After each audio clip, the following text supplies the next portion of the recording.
चमन नोएडा की एक biscuit factory में मैनेजर था। उसका प्रॉपर्टी डीलर दोस्त रितेश उसे नोएडा में एक मकान खरीदने के लिए कन्विंस कर रहा था। चमन, तुम्हें मकान पसंद आया या नहीं? हाँ, मकान तो बहुत पसंद आया, लेकिन थोड़ा वीराने में है। 24 साल में पूरी कॉलोनी बन जाएगी वहाँ। कभी नोएडा भी पूरा जंगल था, आज जमीन की कीमत करोड़ों में है। अभी खरीद लोगे तो सस्ते में निपट जाओगे, आगे तुम्हें फिर नोएडा में जमीन खरीदने को नहीं मिलेगी। चमन रात 9 बजे घर पहुंचा। वो अभी जिस घर में रह रहा था वो घर बहुत छोटा था। उसके दोनों बच्चों में अक्सर पर्याप्त जगह न मिल पाने के कारण लड़ाई होती। तूने मेरे अलमारी को कूड़ेदान समझ रखा है क्या? तू उसमें अपना क्रिकेट बैट, खटारा, लैपटॉप और हेलमेट क्यों रखता है? अपने कचरे को मेरी अलमारी से बाहर फेंक, वरना मैं अपने कपड़े तेरे बेड से नहीं हटाऊंगी। क्या हुआ? तुम दोनों मेरे घर आते ही महाभारत क्यों शुरू कर देते हो? चमन की पत्नी रचना कहती है, इन दोनों का सामान अकबर के साम्राज्य की तरफ फैलता ही जा रहा है। इन्हें अलग अलग रूम चाहिए, वरना ये दोनों इस कमरे को कुरुक्षेत्र का मैदान बना देंगे। मैंने प्रताप नगर वाले मकान को फाइनल कर दिया है। उसमें 4 लोगों की फैमिली के लिए पर्याप्त जगह है। अगले सप्ताह हम वहीं शिफ्ट हो रहे हैं। पापा, सबसे बड़ा रूम मुझे चाहिए। तू छोटा है, इसलिए तुझे सबसे छोटा रूम मिलेगा। तेरा काम टॉयलेट में भी चल जाएगा, समझा? अरे तुम दोनों फिर शुरू हो गए। उस मकान के सारे कमरे बराबर हैं, इसलिए कोई झगड़ा नहीं। कुछ दिनों बाद चमन का परिवार नए मकान में पहुंचा। यहाँ तो घोर सन्नाटा है। ऐसा लग रहा है जैसे हम आम बस्ती से बिल्कुल कट गए हैं। कुछ दिन रहेंगे फिर आदत पड़ जाएगी। यहाँ रोड बहुत चौड़ा है, कार, ट्रक, सारे वाहन आसानी से आ सकते हैं। रोहन और पूजा ने अपने अपने कमरे पर कब्जा कर लिया। देर रात तक वो लोग सामान सेट करते रहे।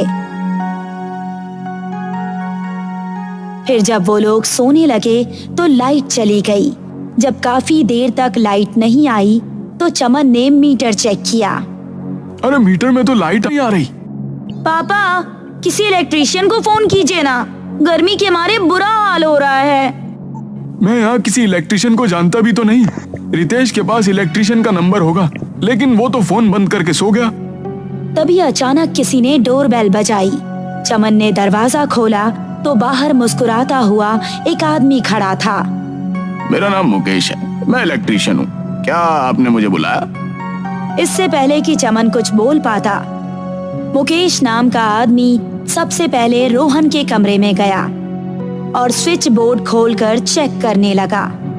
हमने तो किसी को बुलाया नहीं, फिर ये आदमी इतनी रात में अचानक कैसे? अरे छोड़िए ना पापा, हमें क्या मतलब, शायद भगवान ने हमारी पुकार सुन ली और इस आदमी को भेज दिया। मुकेश रोहन के रूम की लाइट ठीक करके बोला, अब बस इसी कमरे में लाइट रहेगी, बाकी मैं कल ठीक करूंगा। पैसे भी मैं तभी लूंगा जब पूरे मकान की लाइट ठीक हो जाएगी। इतना कहकर मुकेश वहाँ से चला गया। चलो तुम लोग अपने अपने रूम में जाकर गर्मी का आनंद उठाओ और मैं आराम से पंखे की हवा में सोऊंगा। रोहन तो सो गया, पर बाकी लोगों को नींद नहीं आ रही थी। अचानक रोहन को अपने पेट पर भार महसूस हुआ तो उसकी आंख खुली। रोहन ने देखा उसके पेट पर एक भूत बैठा हुआ है और उसके सीने से एक तार खींच रहा है। पापा, भूत! जब चमन और बाकी लोग रोहन के कमरे में पहुंचे तो रोहन बिस्तर पर लेटा बुरी तरह से हाफ रहा था और उसके सीने से एक लंबा बिजली का तार निकला हुआ था। पापा, मेरे पेट पर एक भूत बैठा हुआ था। ये तार मेरे सीने में उसी ने डाला है। अरे क्या तुम्हें सीने में दर्द हो रहा है? नहीं, ऐसा तो कुछ नहीं हो रहा। चमन ने अपने आप रोहन के सीने से तार बाहर निकालना ठीक नहीं समझा तो वो अगले दिन रोहन को डॉक्टर के पास ले गया। डॉक्टर ने तार को हल्के से हिलाया, तभी तार सीने से बाहर आ गया। देखिए, घबराने की जरूरत नहीं है, ये तार बस स्किन में घुसा था, तुम जा सकते हो। रात में इलेक्ट्रिशियन फिर से चमन के घर आया और इस बार पूजा के कमरे की लाइट ठीक करके चला गया। उस रात पूजा गहरी नींद में सोई। अचानक पूजा को अपने शरीर में बिजली का झटका महसूस हुआ। जब उसकी आंख खुली तो उसने देखा कि उसके पूरे शरीर में तार और बल्ब लिपटे हुए हैं और स्विच बोर्ड के पास भूत खड़ा हुआ था। उसके हाथ में एक प्लग था। भूत ने प्लग को सॉकेट में लगा दिया और पूजा को बिजली का तेज झटका लगा। उधर चमन और रचना अपने कमरे में बातें कर रहे थे। ये इलेक्ट्रीशियन भी अजीब है, ये एक बार में सारे घर की लाइट ठीक करके क्यों नहीं जाता? अरे होने दो, हमें क्या करना है। वैसे भी इस एरिया में दूसरा इलेक्ट्रीशियन खोजना मुश्किल है। रितेश छुट्टी पर चला गया है, उससे बात ही नहीं हो पा रही है। तभी रचना और चमन को पूजा की चीख सुनाई दी। दोनों जब पूजा के कमरे में पहुंचे तो उन्होंने पूजा को लगभग बेहोशी की हालत में पाया। अरे क्या हुआ बेटी, तुम्हारी ये हालत किसने की? यहाँ एक भूत था पापा, उसने मुझे करंट लगाया।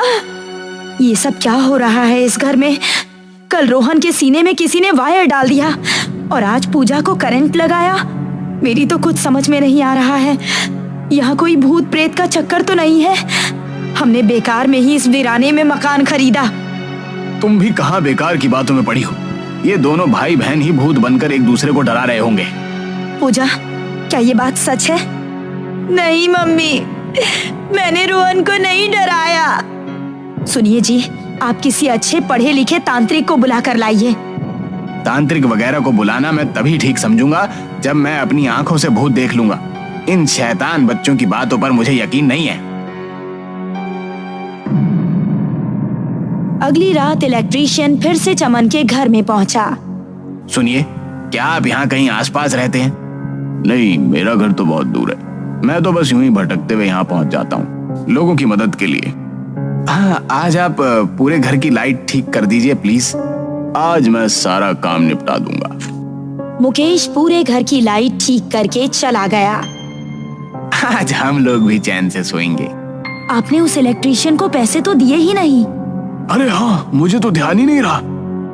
चमन तुरंत घर के बाहर पहुंचकर इलेक्ट्रीशियन को देखने गया, लेकिन इलेक्ट्रीशियन उसे कहीं भी नहीं मिला। चमन घर लौटकर रचना से बोला, वो आदमी तो पता नहीं कहाँ गायब हो गया।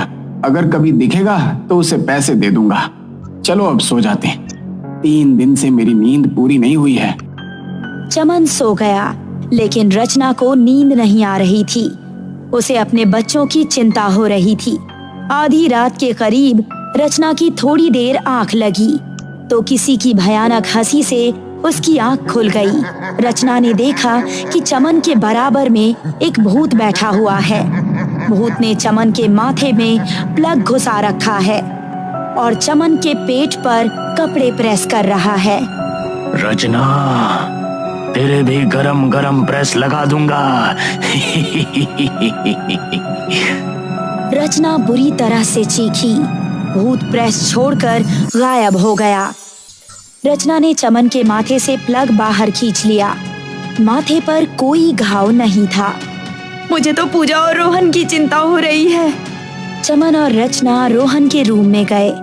रोहन पंखे से बंधा हुआ था और भूत स्विच बोर्ड के पास खड़ा था। क्या कहते हो, चला दूं पंखा? चमन, हनुमान जी की मूर्ति लेकर आइए। चमन जैसे ही हनुमान जी की मूर्ति लेने गया, भूत गायब हो गया।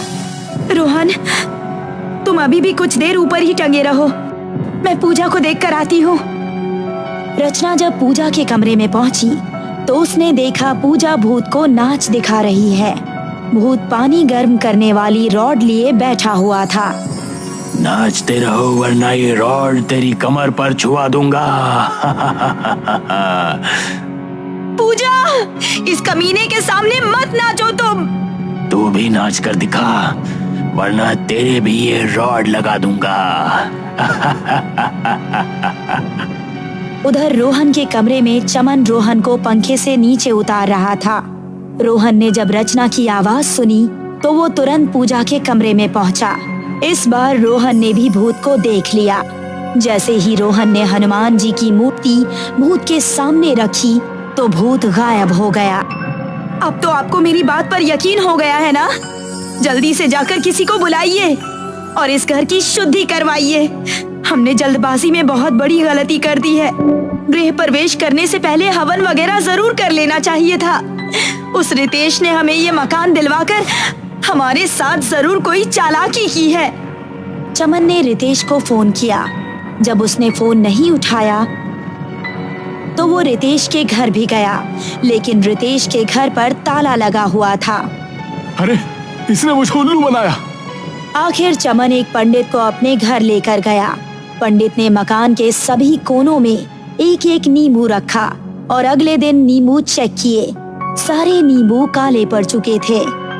देखिए, इस घर में किसी आत्मा का वास है। क्या कोई अनजान व्यक्ति इस घर में आया था?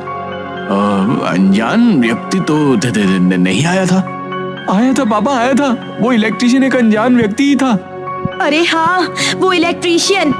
हमारे घर पता नहीं कहाँ से एक इलेक्ट्रिशियन आया था। वो बिना पैसे लिए हमारे घर की बिजली ठीक करके चला गया। वो इलेक्ट्रिसिटी से ही जुड़ी चीजों से हमें सता रहा है। कभी करंट, कभी प्रेस, तो कभी इलेक्ट्रिक रॉड। कल मैं इस घर की शुद्धि करूंगा, तब सारा मामला साफ हो जाएगा। बस आज की रात तुम लोगों को सावधान रहना होगा।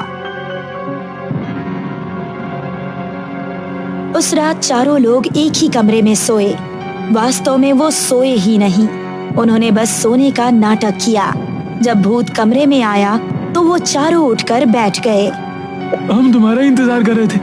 आज हमें किस तरह सताने वाले हो? भूत अपने साथ स्टेडियम में लगने वाली बड़ी सी लाइट लेकर आया था। आज मैं इस लाइट को जलाऊंगा। इस लाइट की रोशनी इतनी तेज है कि तुम लोगों को अंधा कर देगी। और एक बात बता दूं कि मैं कल नहीं आऊंगा। मुझे पता है कि कल तुम लोगों ने एक पंडित को बुला लिया है। भूत ने लाइट का प्लग सर्किट में लगाया, लेकिन लाइट जली ही नहीं। हमने पूरे घर की इलेक्ट्रिसिटी काट दी है और पंडित को भी अभी बुला लिया है। पंडित जी अचानक से बेड के नीचे से निकले और भूत पर अपनी राख मारी। भूत एक आत्मा में बदल गया। कौन हो तुम और इन लोगों को क्यों सता रहे हो? मेरा नाम मुकेश है। ये घर मेरा था। रितेश ने एक पुलिस वाले के साथ मिलकर मेरे ऊपर चोरी का झूठा इल्जाम लगा दिया। पुलिस वाले ने मुझे मार कर मेरी लाश को गायब कर दिया। फिर रितेश ने और उस पुलिस वाले ने चोरी के हर्जाने के रूप में मेरी बीवी बच्चों से ये मकान छीन लिया।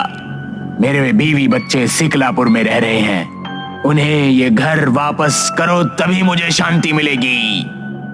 चमन ने मुकेश के परिवार के साथ मिलकर रितेश पर मुकदमा दायर किया और उसे 14 साल की सजा हुई। मकान मुकेश के बीवी बच्चों के पास चला गया और तब मुकेश के आत्मा को भी शांति मिल गई।